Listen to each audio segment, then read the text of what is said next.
Des Moines, Iowa. In the middle of July doesn't just get hot, it gets aggressively, oppressively damp. The kind of humidity that makes your clothes stick to your skin the second you step out the front door. The air feels heavy, like you're breathing soup. I pushed open my screen door, holding a mug of black coffee, fully intending to just stare at my somewhat decent lawn for 5 minutes before starting my day. I didn't ask for a war, I really didn't. But sometimes, war finds you. And today, War was wearing khaki capri pants, a white tennis visor, and was currently crawling around on her hands and knees at the bottom of my driveway. "Brenda," I said. My voice was flat. I didn't even have the energy to fake a polite, neighborly greeting. Not before 8 in the morning. Not before the caffeine hit my bloodstream. Brenda didn't look up. She was too busy holding a small, rectangular piece of cardboard inches away from the concrete. She moved it to the left, then to the right. She squinted, her nose almost touching the pavement. I took a slow sip of my coffee. It was too hot, burning the tip of my tongue, but I welcomed the pain. It grounded me in reality, because what I was looking at made absolutely zero sense. "Brenda," I tried again, stepping down off my porch. "Are you sniffing my driveway?" She finally snapped her head up. Her expression was a mix of triumph and deep, bureaucratic disgust. She stood up, brushing off the knees of her capri with sharp, angry little swats. "I am not sniffing your concrete, David. I am color matching it. And as I suspected, we have a severe violation on our hands." A violation. I stared at the spot she had been inspecting. It was a driveway. It was made of concrete. It had cars parked on it. Sometimes it rained. Sometimes leaves fell on it. It looked exactly like every other slab of poured cement in the Whispering Pines subdivision. "Brenda, it's dirt.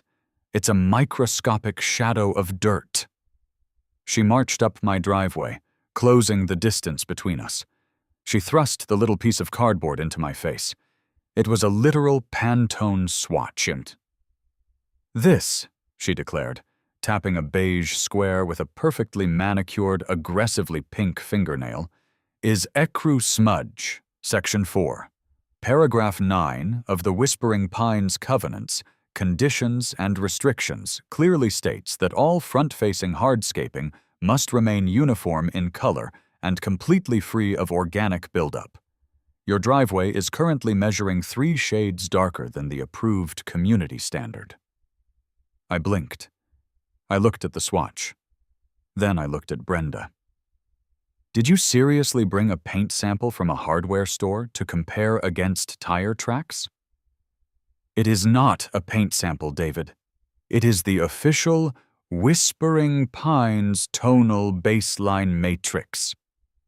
She reached into her pristine white cardigan pocket. Who wears a cardigan in July? And pulled out a bright pink, freshly laminated piece of paper. She slapped it against my chest. "This is your official citation. You have 48 hours to power wash this entire eyesore. If this concrete is not returned to its natural approved state by 8 in the morning on Friday, the HOA will levy a $500 fine. And we will fine you an additional $100 for every day it remains unwashed." $50 says she measures her grass with a ruler. $100 says she reports birds for singing out of tune. "Brenda, be reasonable," I said, trying to keep the absolute sheer disbelief out of my voice. "It's a driveway. I park my truck here. The truck has tires. The tires touch roads. The roads have dirt. This is how the entire concept of transportation works." 48 hours, David." She turned on her heel, her tennis shoes squeaking against my allegedly filthy concrete. "Or the fines begin. Don't test me. The board is fully behind me on this." She strutted across my lawn. My property line, by the way, but pointing that out right now would be a tactical error, and climbed into her pristine, blindingly white Lexus. She backed out, paused just long enough to shoot me a glare through her tinted windows, and drove away. I stood there for a long time. The humidity was already making the back of my neck sweat. I looked down at the pink slip of paper in my hand. Violation. Organic buildup / tonal discrepancy. Remedy. Power wash to uniform standard. A normal person would just go rent a pressure washer. A normal person would spend their Thursday evening blasting water at cement for 3 hours, cursing under their breath, and going to bed with a sore back. But I am not a normal person, and I absolutely refuse to let Brenda win. I went back inside, letting the screen door slam shut behind me. I tossed the citation onto the kitchen table and pulled out my laptop. If you want to fight a bureaucrat, you don't use logic. You don't use common sense. You use their own rules against them. You bury them in fine print. I opened the digital PDF of the Whispering Pines CC and RS. The document was an ungodly 74 pages long, dictating everything from the maximum allowable height of a mailbox flag to the specific shades of beige permitted for exterior trim. I hit Ctrl+F and typed in Section 4, Paragraph 9. There it was. All driveways, walkways, and patios visible from the street must be maintained in a clean, uniform manner, free of severe organic buildup, oil stains, or unapproved paint. Should a homeowner be found in violation, they must wash the surface to restore compliance. I leaned back in my chair, staring at the ceiling. The ceiling fan clicked rhythmically. Wash the surface. They wanted it washed, okay. But the rules didn't say how it had to be washed. It just said it couldn't have unapproved paint. It didn't say the washing itself couldn't form a pattern. It didn't say the driveway had to be a blank slate. It just said uniform. But how could I wash it in a way that would infuriate Brenda, comply with the exact phrasing of the HOA rules, and prevent her from just hiring her own crew to come erase my work? If I power washed a giant middle finger into the dirt, she'd just claim it was an offensive nuisance, fine me anyway, and have the HOA landscapers blast it away while I was at the office. I needed armor. I needed something bigger than the Whispering Pines Homeowners Association. I needed federal jurisdiction. My fingers flew across the keyboard. I fell down a rabbit hole of property rights, municipal zoning codes, and obscure legal precedents. I crossed out the FCCOT ARD rules. Those only covered satellite dishes and antennas. I briefly considered claiming the dirt was a protected native moss species, but the EPA guidelines were too murky. Then, 2 hours later, buried in a dusty corner of an online legal forum, I found it. The holy grail of malicious compliance, the Visual Artists' Rights Act of 1990, VARA. I sat up straight, my heart actually starting to pound. What is VARA? It's an amendment to the United States Copyright Act. It grants artists moral rights to their work. Specifically, it protects works of recognized stature from intentional distortion, mutilation, or destruction. If someone creates a piece of visual art and you destroy it without their permission, you aren't just committing vandalism. You are committing a federal copyright violation, which carries statutory damages that can reach up to $150,000. But wait, there was a catch. VARA doesn't protect just anyone doodling on a napkin.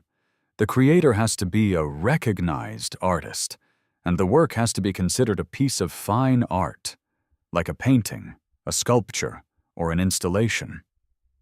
Could a power-washed driveway be considered an installation? Negative space art. It was a real thing. Artists create images not by adding paint, but by removing dirt. Reverse graffiti. If the creator was a recognized artist with a portfolio and gallery showings, the medium didn't matter. The dirt was the canvas. The pressure washer was the brush. I looked at the pink citation sitting on the table. A slow, deeply unhinged smile spread across my face. Brenda didn't want a dirty driveway. She was going to get a masterpiece. I had 46 hours left. I needed two things, and I needed them fast. I needed a guy with a commercial-grade pressure washer who didn't ask too many questions. And I needed an eccentric artist who understood the assignment. I grabbed my phone and opened Instagram. I started searching local Des Moines art tags. Hashtag DSM art. Hashtag Des Moines creatives. Hashtag Iowa artists. I scrolled past oil paintings of cornfields, watercolor portraits of dogs, and macrame wall hangings. None of that would work. I needed someone edgy, someone who understood urban landscapes. 30 minutes later, I found him. Handle at Jax_the_void. Jax was a street artist, but more importantly, he was a legitimate street artist. His bio mentioned he had just wrapped up a solo exhibition at the Des Moines Community College titled Decay and Structure. He had newspaper write-ups. He had a verified blue checkmark. He was, by the legal definition required by VARA, an artist of recognized stature. I slid into his DM's "Hey Jax, I have a highly unconventional commission for you. The canvas is a 40-foot concrete driveway. The medium is high-pressure water. The goal is to legally terrorize a homeowners association. Let me know your day rate." He replied 3 minutes later. "I usually don't work with water, but I hate HOAs. Meet me at the coffee shop on 4th in 20 minutes. I grabbed my keys and sprinted out the door. The clock was ticking. The snare drum of anxiety was starting to beat in my chest, a thrilling, terrifying rhythm. If this failed, I was looking at thousands of dollars in fines. If it succeeded, it would be the greatest victory in the history of suburban warfare. The coffee shop was dark, smelling intensely of roasted beans and pretentious indie music. Jax was sitting in a corner booth, wearing a beanie despite the 90-degree heat outside, and oversized glasses with clear frames. He was sketching something chaotic on a napkin. "Jax?" I asked, sliding into the booth across from him. He didn't look up immediately. "You the guy with the driveway?" "Yeah, David." I pulled out the printed copies of the HOA rules, the citation, and the VARA statute, laying them out on the wooden table like military maps. "Here's the situation. The HOA dictator is threatening me with fines because my concrete is naturally weathered. She told me I have to wash it. I am going to wash it, but I'm going to wash it selectively." Jax stopped sketching. He adjusted his glasses and looked at the VARA document. Visual Artists' Rights Act. I know it. Used it once to stop a landlord from painting over a mural I did on a brick wall. So, what's the concept? You want me to power wash a giant skull into the concrete? "No," I said, shaking my head. "A skull is too aggressive. The HOA could argue it's a neighborhood nuisance, obscenity, or lowers property values. If we go to court, a judge might side with them. We need something completely innocent, something so universally wholesome and unobjectionable that complaining about it makes them look like absolute monsters." Jax leaned forward, resting his elbows on the table. "I'm listening." "A hopscotch board," I said softly. Jax blinked. A what? A massive, geometrically perfect, 40-foot-long hopscotch board, taking up the entire driveway. The squares will be pristine, blindingly clean concrete. The borders and the numbers will be the negative space, the dirty, organic, unwashed concrete. It perfectly fulfills the HOA's demand to wash the driveway, but it leaves exactly enough dirt to drive the president insane. Jax stared at me. The silence stretched on for 5 seconds. 10 seconds. Then a slow grin broke across his face. The juxtaposition of childhood innocence against the oppressive, sterile conformity of suburban bureaucracy, Jax whispered, his eyes lighting up. We aren't just washing a driveway, David. We are creating an interactive, postmodern commentary on the death of play in modern society. Exactly, I lied. So you'll do it? I'll design the stencils, Jax said, already flipping to a fresh page in his sketchbook. I'll dictate the spacing, the conceptual framework, and the execution. I'll sign my name at the bottom in power-washed cursive, but I'm not actually operating the machinery. I have carpal tunnel. You need to hire a contractor to do the actual blasting under my direct supervision. Done, I said. I pulled a pre-written contract out of my folder and slid it across the table. This is a formal commission agreement. It stipulates that I am paying you $500 for the design and installation of an original artwork on my property. It also explicitly states that you retain all moral rights to the piece under Vera. If anyone alters, washes, or destroys it without your written consent, they are liable for copyright infringement. Jax pulled a black pen from his pocket and signed the paper with a flourish. Get your contractor, David. We have art to make. Finding a contractor at the last minute in the middle of summer was harder than finding a recognized artist. I called 6 different landscaping and exterior cleaning companies. They all laughed at me or told me they were booked until September. Finally, I found an ad on Craigslist. Mike's Blast and Wash. No job too small. Cash only. I called the number. Oh, gruff voice answered on the second ring. Mike, hey, I need a driveway power wash tomorrow morning. It's an emergency. 50 cents a square foot, Mike grunted. What's the emergency? You spilling oil or something? No, it's an HOA dispute. But there's a catch. You aren't just blasting the whole thing. You're going to be working around massive stencils, supervised by an artist.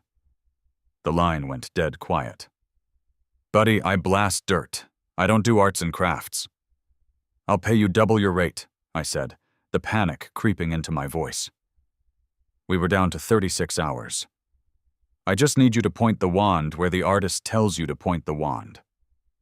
A heavy sigh echoed through the phone. Double rate, cash. I'll be there at 6 a.m. But if the cops show up, I'm packing my rig and leaving. Deal, I said. The stage was set.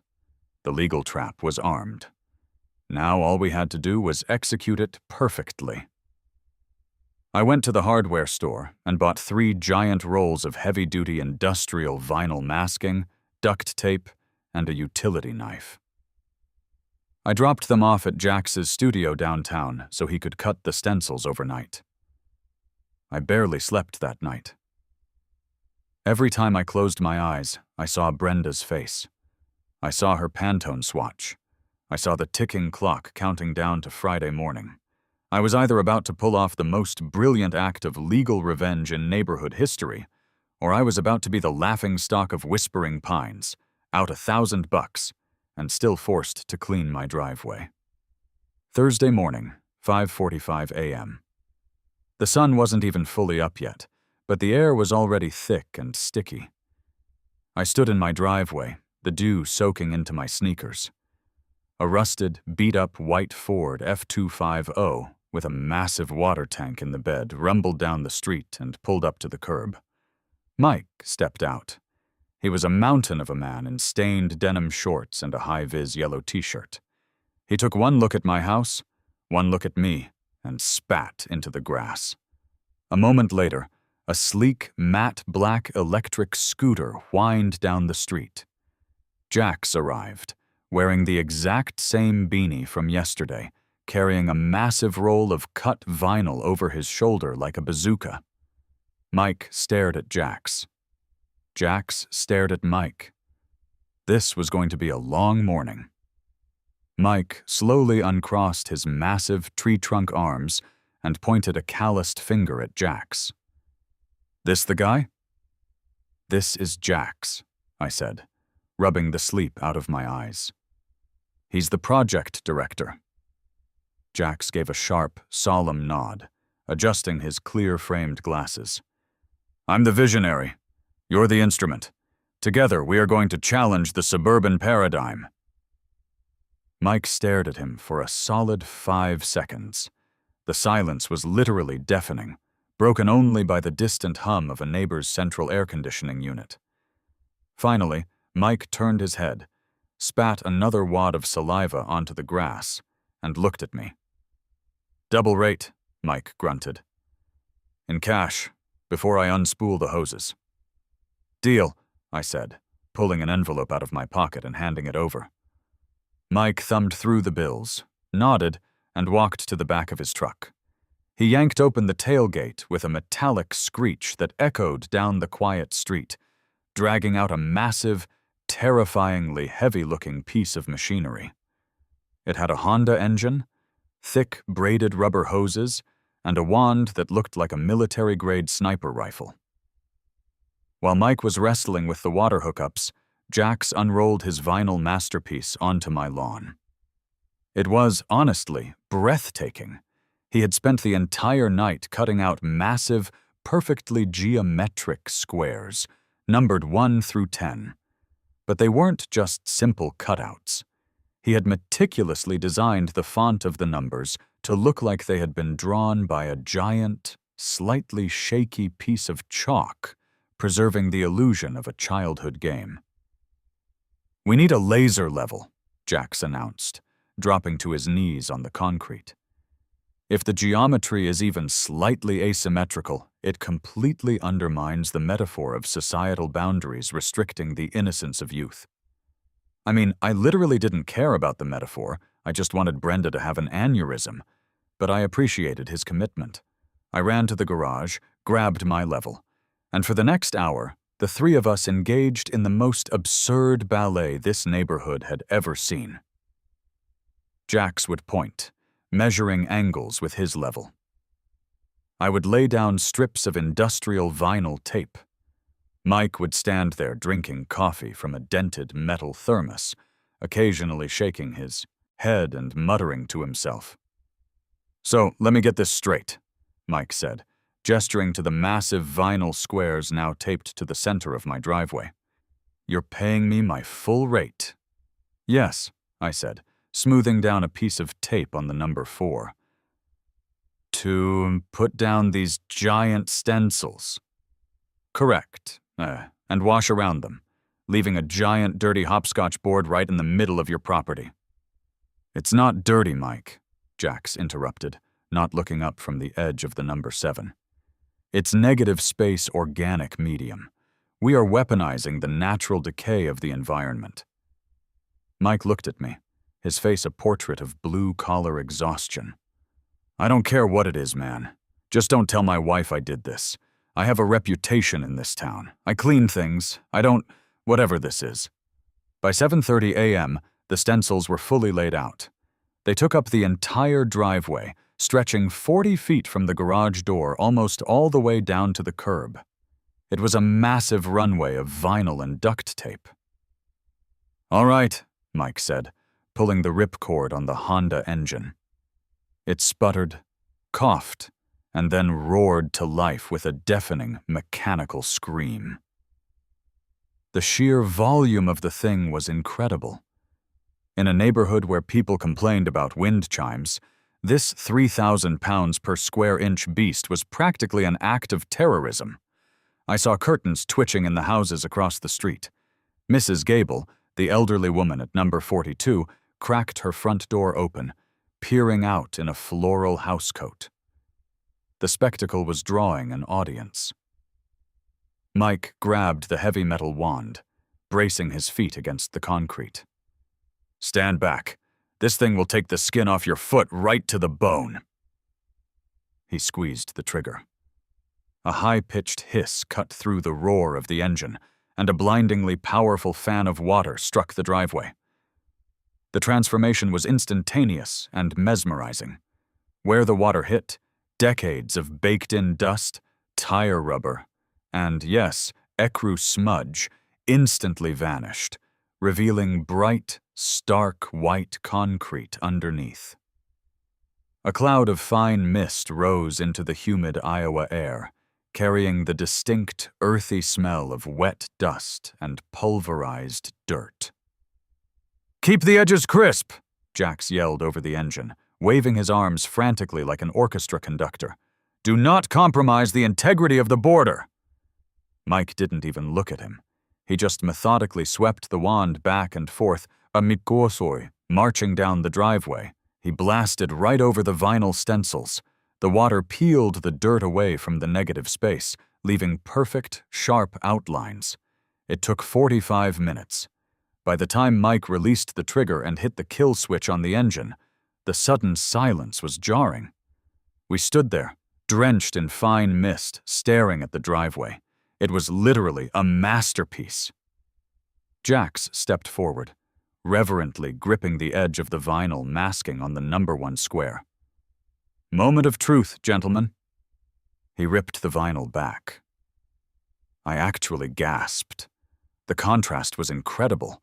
The square itself was the original, naturally aged beige color of the driveway, Brenda's hated tonal discrepancy. But the borders surrounding it, and the perfectly carved number 1 inside of it, were blindingly, surgically white. It popped out of the concrete like a 3D illusion. Jax and I scrambled over the wet concrete, frantically pulling up the rest of the vinyl tape and tossing it into a trash bag. Square 2, 3, 4, and 5 side by side, all the way up to the massive 10-square turnaround at the top.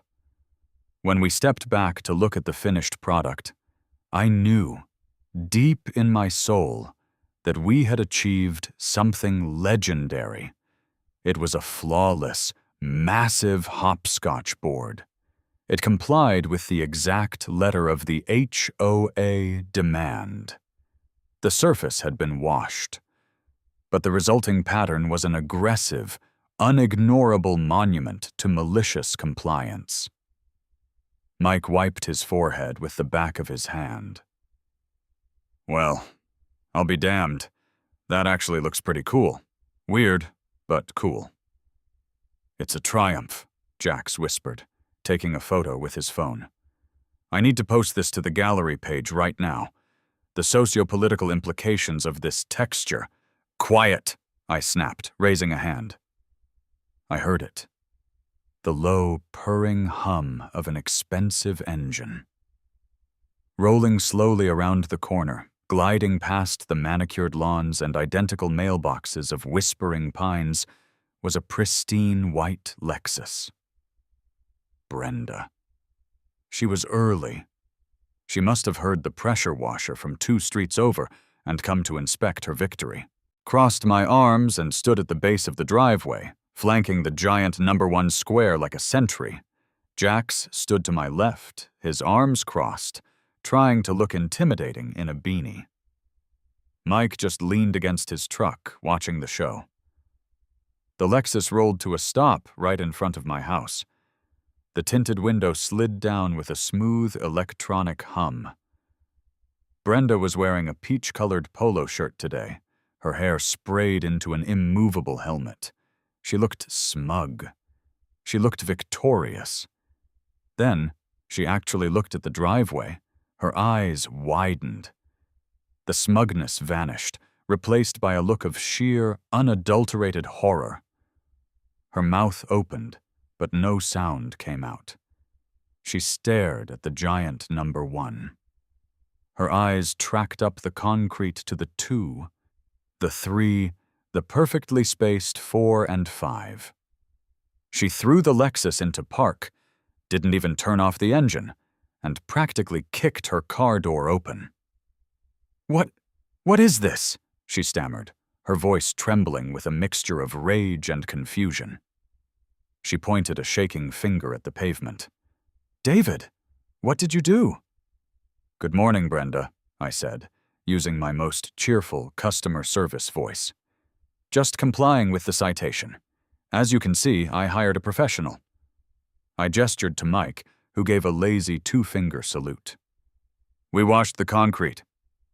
"You missed 40% of the driveway," she shrieked, stepping onto the edge of the lawn to avoid touching the dirty squares. "It's a pattern. It's a child's game.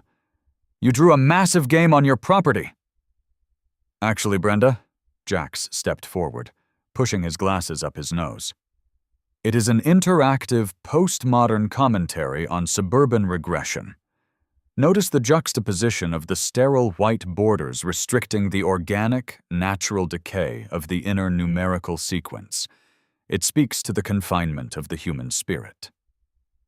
Brenda looked at Jax like he had just spoken Aramaic. "Who are you? Get off this property. David, this is vandalism. This is a complete violation of the visual harmony of Whispering Pines. I am citing you for unauthorized exterior painting." "It's not paint," I said calmly. "Check your rulebook, Brenda. Paragraph 9. No unapproved paint. We didn't use paint. We used water. I washed my driveway exactly like you asked." "It is not uniform," she screamed, her face turning an impressive shade of magenta. "The citation demanded a uniform standard." "The citation demanded I wash the organic buildup," I countered, leaning in slightly. "Which I did. There is zero organic buildup on those borders. You never specified a required geometry for the washing process. I chose a geometric pattern. Show me in the CC and Rs where it says driveways cannot have geometric washing patterns." "I don't need to show you anything." Brenda was practically vibrating now. She reached into her pocket and pulled out her phone, her thumb violently stabbing at the screen. "You think you're clever? You think this is funny? I am calling the police. This is willful destruction of property, and it is a public nuisance. And when they leave, I am calling the HOA landscaping crew. They are going to come here with their own pressure washers and blast this childish graffiti off the cement, and I am billing you for the labor." I felt a cold, thrilling spike of adrenaline hit my chest. There it is, the threat of destruction. I glanced at Jax. He gave me a slow, knowing nod. We had her right where we wanted her. "I wouldn't do that if I were you, Brenda," I said, my voice dropping the cheerful act. I was dead serious now. "Watch me," she hissed, holding the phone to her ear. "Yes, Des Moines Police. I need to report an act of extreme vandalism in progress at 402 Elmwood Drive. Yes, the perpetrators are still on the scene." She hung up, glaring at me with absolute venom. "They're on their way. You're going to be fined, David.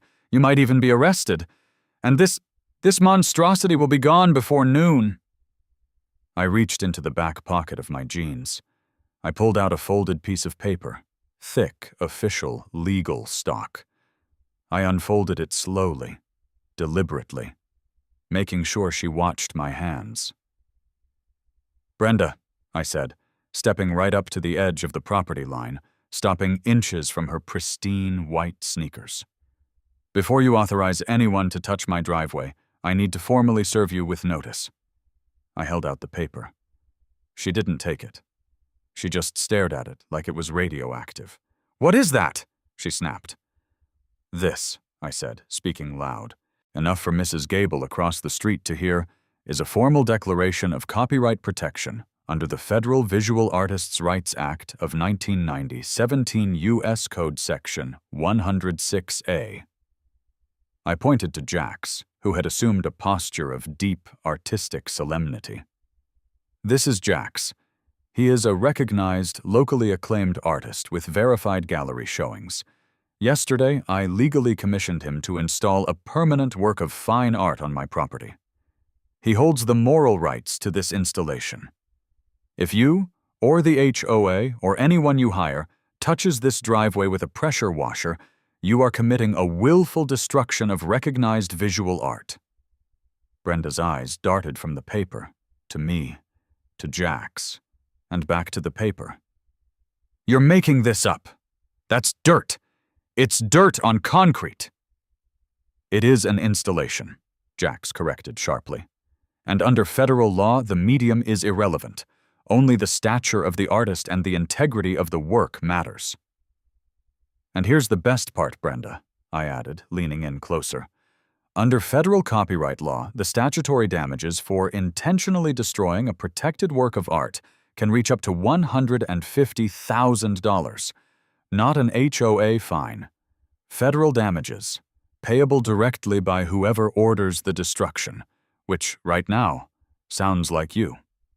Brenda literally stopped breathing for a second. The color drained from her face, leaving her looking a bit like her beloved ecru smudge paint swatch. She opened her mouth to argue, but the sound of wailing sirens cut her off. A Des Moines Police Department cruiser turned onto Elmwood Drive, its red and blue lights flashing against the humid morning haze.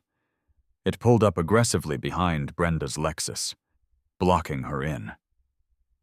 Well, I said, smiling as the police officer opened his door. The cops are here. Honestly, I can't wait to explain this to them. The cruiser door swung open with a heavy metallic creak, and out stepped an officer who looked like he had already lived through 3 different lifetimes of suburban nonsense before his shift even really started. His name badge read Miller. He rested one hand lazily on his utility belt, the leather creaking as he walked up the driveway, his mirrored sunglasses reflecting the early morning sunlight and the sheer absurdity of the scene in front of him. "All right," Officer Miller sighed, his voice completely devoid of any urgency. "Dispatch said we had a 911 priority call for extreme vandalism and destruction of property. Who called it in?" "I did. Officer, thank God you are here." Brenda practically lunged toward him, pointing a manicured finger at me like I was holding a lit stick of dynamite. "This man is intentionally destroying the visual harmony of this neighborhood. I want him arrested. I want this contractor's equipment impounded as evidence of a crime." Miller stopped at the edge of the driveway. He looked down at the concrete. He looked at the perfectly straight, blindingly white border of the number 1 square. He slowly tilted his head back, tracing the massive hopscotch board all the way up to the 10 square near the garage. Then, he looked at Mike, who was leaning against his truck, casually drinking coffee out of his dented thermos. He looked at Jax, who was staring intensely at the sky, like he was receiving artistic transmissions from a satellite. Finally, he looked at me. "Ma'am," Miller said, his voice slow and deliberate. "Let me make sure I am understanding the situation correctly. You called the emergency police line because he cleaned his driveway?" "He didn't clean it. He defaced it," Brenda shrieked, her voice cracking. "Look at it. It's a game. It's a childish, disgusting pattern. He missed 40% of the concrete on purpose to mock me. It is vandalism." Miller walked over to the giant number 4. He tapped the stark white concrete with the toe of his heavy black boot. "I mean, looks pretty clean to me, honestly. You want me to arrest him for what? Aggressive sanitation." "It's not uniform," she yelled, literally stomping her foot on the grass. "Brenda, this isn't a crime scene. It's an art installation," I said, stepping forward. I handed Officer Miller the printed copy of the HOA citation, followed by the VARA commission contract. "Officer, my HOA president gave me 48 hours to wash my driveway. I hired a contractor and a recognized local artist to wash it. We complied with the demand. She just doesn't like the design we chose to leave behind." Miller took the papers. He scanned the pink citation, then skimmed the contract. He let out a long, exhausted breath, taking off his sunglasses and pinching the bridge of his nose. "Ma'am," Miller said, turning back to Brenda. "This is a civil matter. It is a dispute over HOA bylaws. It is not a criminal offense. I cannot arrest a man for washing his own driveway, and I certainly cannot arrest a contractor for doing exactly what he was hired to do." "You have to do something," Brenda demanded, her eyes wide with frantic, helpless rage. "He is ruining property values. He is making a mockery of Whispering Pines." "What I have to do," Miller said, putting his sunglasses back on, "is get back in my car and patrol for actual crimes. Like, literal crimes. If you have an issue with his driveway, take it up with your board. Have a nice day, folks." He turned around, walked back to his cruiser, got in, and drove away. Brenda stood there, vibrating with a level of fury I didn't even know a human being could sustain. She looked like she was going to combust. She glared at the hopscotch board, then at me. "This isn't over," she whispered, her voice trembling. "I am calling an emergency board hearing tonight. 8 o'clock. At the clubhouse. You bring your little papers, David, because the board is going to levy a $1,000 daily fine against you, and we are going to seek an immediate injunction to have our landscapers blast this monstrosity off the cement tomorrow morning." She spun around, marched to her Lexus, slammed the door so hard I thought the window would shatter, and sped off. Jax adjusted his beanie. "The oppressive regime strikes back. Classic." "Well," Mike grunted, tossing his empty thermos into the bed of his truck. "I'm out. You paid me to blast, I blasted. Good luck with the crazy lady, buddy." I spent the rest of the day practically pacing a hole into my living room carpet. The anxiety was real, like a tight knot in my stomach. The police were a minor victory, but the HOA board was the actual final boss. If they completely ignored the federal law and called my bluff, I'd be forced to actually hire a lawyer and take them to federal court, which would cost thousands of dollars up front. I needed to scare them so badly tonight that they wouldn't even dare risk it. At 7:55 p.m., I walked into the Whispering Pines Community Clubhouse. It smelled strongly of stale coffee and the heavy chlorine fumes drifting over from the community pool. The fluorescent lights buzzed aggressively overhead. Sitting behind a long folding table at the front of the room were the 5 members of the HOA board, with Brenda right in the center. Next to her was a man in a cheap gray suit. The HOA's retained lawyer. The room was surprisingly packed. Half the neighborhood had apparently heard about the driveway incident and showed up to see the execution. I saw Mrs. Gable sitting in the second row, clutching her purse. "Let's bring this meeting to order," Brenda snapped into a microphone that was entirely unnecessary for the size of the room. She glared down at me from her folding chair throne. "We are here to address an unprecedented, malicious violation of community standards at 402 Elmwood Drive. The homeowner, David, intentionally defaced his property under the guise of maintenance, creating a massive, unsightly nuisance. The board motions to levy a maximum penalty of $1,000 per day until the nuisance is removed, and requests our legal counsel file an immediate injunction to allow our crews to restore the driveway." She looked at me, a vicious, triumphant smile playing on her lips. "Do you have anything to say in your defense before we vote?" I didn't yell. I didn't act angry. I stood up, walked calmly to the front of the room, and laid a thick manila folder directly in front of the man in the gray suit. "I don't have a defense, Brenda, because I didn't break any rules," I said, keeping my voice perfectly conversational, just projecting enough so the back row could hear me. "Your citation demanded I wash my driveway to remove organic buildup. I did. I hired a professional crew, and we washed the concrete. Your rules do not dictate the required geometric pattern of the washing. Therefore, my obligation to the Whispering Pines HOA is legally fulfilled." "It's a hopscotch board," one of the other board members yelled. "It is an original work of fine art," I corrected smoothly, turning my attention entirely to the lawyer.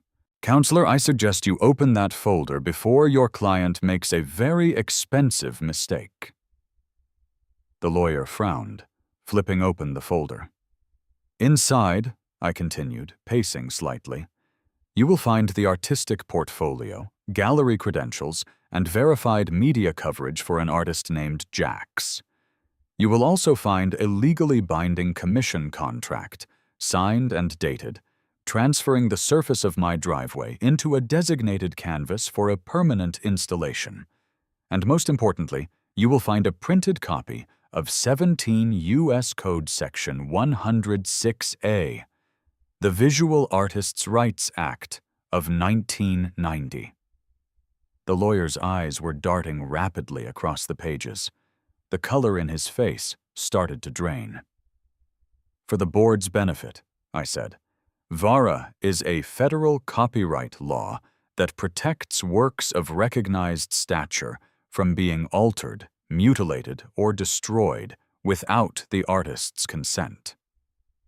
Because I legally commissioned a recognized artist to create this installation using negative space and high-pressure water, the Hopscotch board is a federally protected work of visual art." The room was dead silent. You could hear the hum of the vending machine in the hallway. "If anyone from this HOA touches my driveway with a pressure washer," I said, my voice dropping an octave, staring directly at Brenda, "if you try to erase it, wash over it, or alter it in any way, you aren't just violating a CC&R, you are committing a federal copyright violation." Brenda scoffed loudly. "This is absurd! It's dirt! Tell him, Mark!" she snapped at the lawyer. "Tell him he's making this up." The lawyer slowly closed the folder. He didn't look at Brenda. He looked at me. He swallowed hard. "Under 17 U.S. Code Section 106A, I delivered the final, crushing blow. Destroying a recognized work of visual art carries statutory damages of up to $150,000. Not per incident, per work. So the question isn't whether you're going to fine me, Brenda. The question is whether the Whispering Pines Homeowners Association is prepared to write a check to a federal court for $150,000 because you didn't like the shape of my clean concrete." "Mark!" Brenda practically screamed at the lawyer. "Do something!" Mark leaned over and whispered something into Brenda's ear. I couldn't hear what he said, but I didn't need to. I watched her face fall. I watched the absolute, sheer terror wash over her features as the reality of the situation finally penetrated her bureaucratic armor. The HOA had a budget of maybe $40,000 a year. A federal copyright lawsuit would bankrupt them instantly. And as the board president who ordered the destruction, she could be held personally liable. Mark cleared his throat, sitting up straight. The board recognizes that the homeowner has fulfilled the technical requirement to wash the property. We will need to review the federal statutes presented before taking any further action. The motion for fines and injunctions is tabled indefinitely." "Dismissed," I corrected him gently. "Not tabled. Dismissed. Or I leave this room and file a preemptive restraining order against the HOA under federal jurisdiction." Mark looked at Brenda. Brenda looked like she was going to throw up. She gave a microscopic, jerky nod. "Dismissed," Mark echoed quietly. I smiled. "Thank you. Have a great night, everyone." I walked out of the clubhouse into the warm, humid Iowa evening. The anxiety that had been crushing my chest for 2 days completely evaporated, replaced by a massive, overwhelming wave of euphoria. I had done it. I had beaten them at their own game, using rules so far above their heads they couldn't even reach them with a ladder. The next afternoon, I was sitting on my front porch, drinking an ice-cold glass of sweet tea. The sun was shining. The air was thick. And out on my driveway, the absolute greatest thing I have ever seen in my life was happening. Mrs. Gable's 2 grandchildren were visiting. They were giggling, tossing a small pebble onto the blindingly white concrete of my driveway. The little girl hopped on 1 foot into square 1, then 2, then landed with both feet in squares 3 and 4. And standing on the sidewalk, walking her tiny, manicured Pomeranian, was Brenda. She stood there, frozen, gripping the leash so tightly her knuckles were white. She watched the children laughing and playing on the very thing she had tried to destroy, the permanent, federally protected, maliciously compliant Hopscotch board. She looked up at me. I didn't say a word. I just raised my glass of iced tea to her, took a slow sip, and smiled.